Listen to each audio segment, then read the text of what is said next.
na pasahero, illegal na droga ang kinalkal ng isang tricycle driver dahilan upang matunton at mahuli ng mga otoridad sa isang buy-bust operation sa Caba, La Union. Nakatutok dyan si Police Corporal J.R. Del Mendo.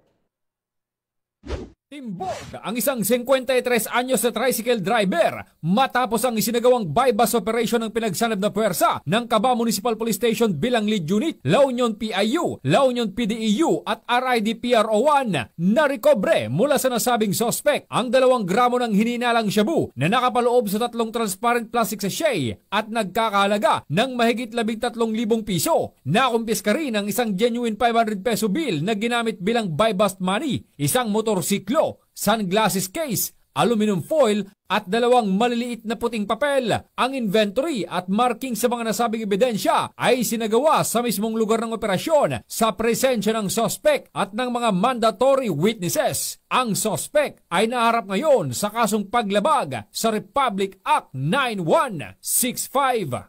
Mula dito sa Ilocos Region, ito ang inyong PNN Correspondent, Police Corporal J.R. Del Mendo, alagad ng batas, taga-taguyod ng Balitang Pulis.